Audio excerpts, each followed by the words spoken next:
Hello everyone, मेरो नाम हो हरि। स्वागत छ तपाईलाई राजबंशी टेक्निकलमा। साथीहरु, आजको यस भिडियोमा म तपाईलाई नेपाली युनिकोड रोमनाइज मोबाइलमा कसरी सिक्ने म तपाईलाई स्टेप बाइ स्टेप सिकाउने छु। सिकाउनु भन्दा पहिला नेपाली युनिकोड रोमनाइज कहाँ प्रयोग गरिन्छ त यसको बारेमा म तपाईलाई जानकारी दिने छु।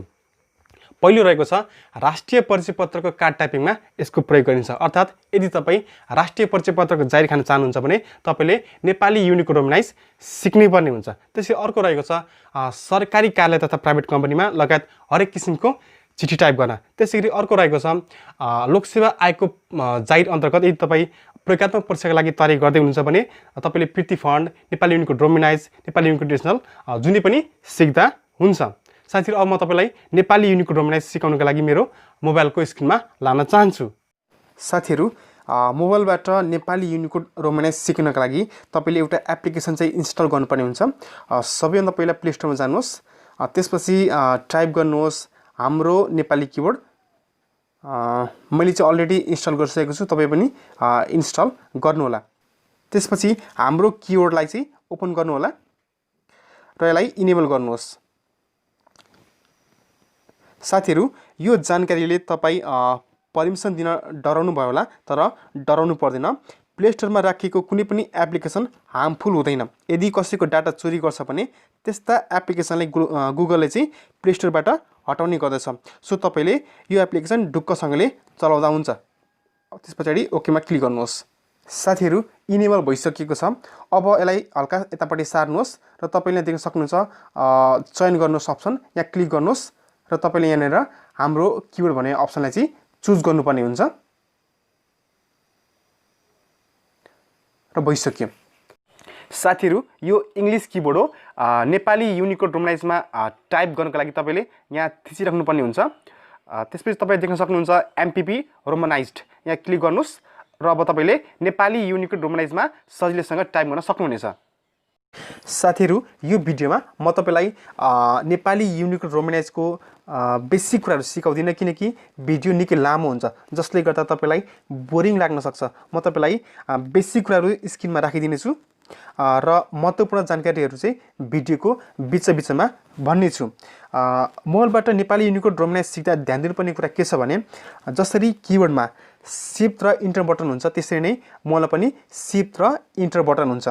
शिफ्ट बटन भनेको यो र इन्टर बटन भनेको यो हो।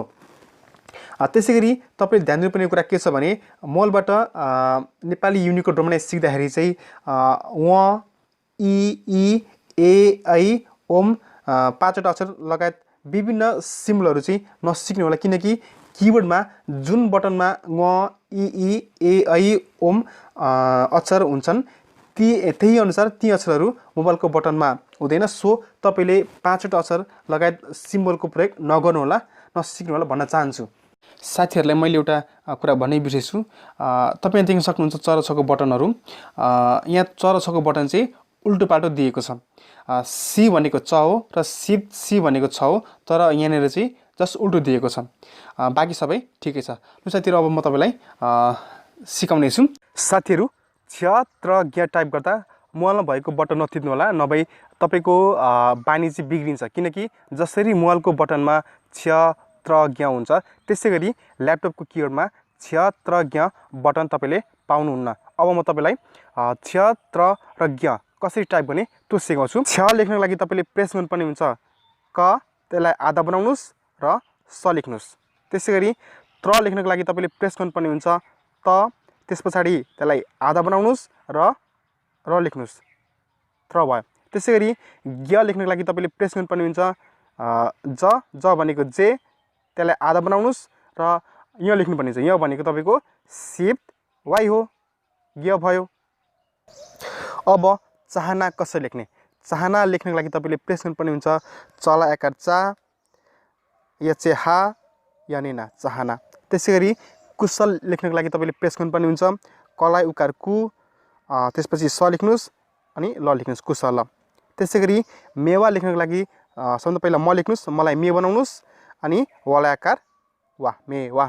त्यसैगरी खैनी लेख्नको लागि तपाईले प्रेस गर्नुपर्ने हुन्छ ख भनेको शिफ्ट के हो, त्यसलाई अब खै भन्नुपर्ने हुन्छ। खै भनेको शिफ्ट ई हो, खै भयो। नि भनेको नलाई इकार नि, खैनी।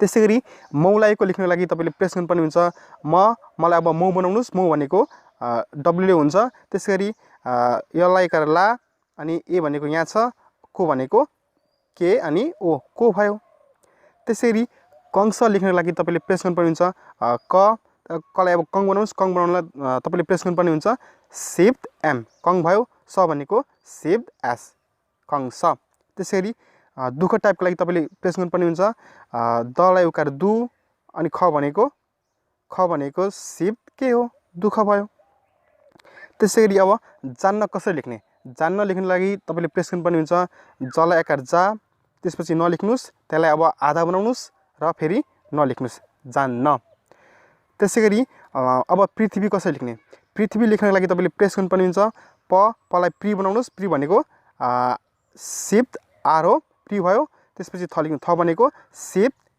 टी हो त्यसलाई आधा बनाउनुस् अनि व लेख्नुस् त्यसलाई एकार दिनुस् पृथ्वी भयो त्यसैगरी अब राम्रो कसरी लेख्ने राम्रो लेख्नको लागि तपाईले प्रेस गर्नुपर्ने हुन्छ रलाई आकार रा अनि म लेख्नुस् त्यसलाई आधा बनाउनुस् अनि तपाईले अब प्रेस गर्नुपर्ने हुन्छ आर र भयो अनि त्यसलाई ओकार दिनुस् राम्रो त्यसैगरी अब राष्ट्र कसरी लेख्ने राष्ट्र लेख्नको लागि तपाईले सबभन्दा पहिला रलाई आकार रा त्यसपछि स लेख्नु स भनेको के हो जेट हो त्यसलाई आधा बनाउनुस् अनि ट लेख्नु ट भनेको कि हो त्यसलाई आधा बनाउनुस् फेरि आर थिच्नुस् राष्ट्र भयो अब चाँदनी कसरी लेख्ने चाँदनी लेख्नको लागि तपाईले प्रेस गर्नुपर्ने हुन्छ चलाई आकार चा अब त्यसमा चन्द्रबिन्दु दिनुपर्ने हुन्छ चन्द्रबिन्दु भनेको शिफ्ट बी हो अनि द नलाई आकार नि चाँदनी अब चित्त कसरी लेख्ने चित्त लेख्नको लागि तपाईले प्रेस गर्नुपर्ने हुन्छ सबभन्दा पहिला च लेख्नुस् त्यसलाई इकार दिनुस् अनि त लेख्नुस् त्यसलाई आधा बनाउनुस् फेरि त लेख्नु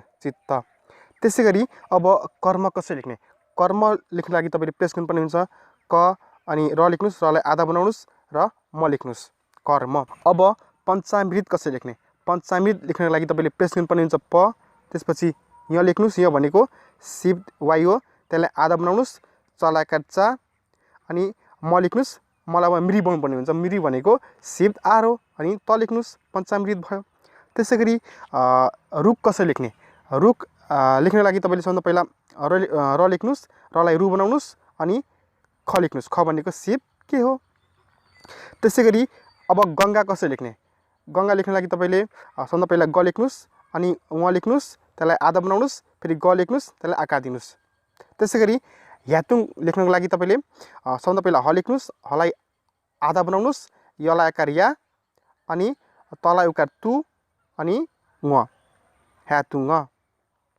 त्यसैगरी उद्देश्य कसरी लेख्ने त्यसको लागि सबभन्दा पहिला उ लेख्नुस् अनि द लेख्नुस् त्यसलाई आधा बनाउनुस् फेरि द लेख्नुस् अनि त्यसलाई आधा स उद्देश्य अब विद्यालय कसरी लेख्ने त्यसको लागि सबभन्दा पहिला बलाई आकार बी अनि द लेख्नुस् त्यसलाई आधा बनाउनुस् अनि यलाई आकार या सरी या अनि ल य भनेको वाइ विद्यालय त्यसैगरी अब सिद्धार्थ कसरी लेख्ने सिद्धार्थ लेख्नको लागि सलाई आकार सी अनि द लेख्नुस् त्यसपछि अनि ध लेख्नुस् अनि त्यसलाई आकार दिनुस् अनि र लेख्नुस् रलाई आधा बनाउनुस् अनि थ लेख्नुस् सिद्धार्थ भयो त्यसैगरी अब विद्वान कसरी लेख्ने विद्वान लेख्नको लागि सबभन्दा पहिला बलाई आकार बी अनि द लेख्नुस् त्यस पछाडि वाला आकार विद्वा अनि नलेख्नुस् विद्वान नभए अब श्रीमान कसरी लेख्ने श्रीमान लेख्नको लागि सबभन्दा पहिला स लेख्नुस् त्यसपछि त्यसलाई आधा बनाउनुस् अनि र लेख्नुस् स्र भयो स्रलाई श्री बनाउनुस् अनि मलाई आकारमा न त्यसलाई खुट्टा तानिदिनुस् श्रीमान भयो साथीहरु यो भिडियो कस्तो लाग्यो तल कमेन्ट गर्न नबिर्सनु है म प्रत्येक कमेन्ट पढ्छु भिडियो मन परेमा राम्रो लेखिदिनुस् मन नपरेमा नराम्रो लेखिदिनुस् यसमा मेरो कुनै गुनासो छैन यो भिडियोमा यति नै हस्त धन्यवाद नमस्ते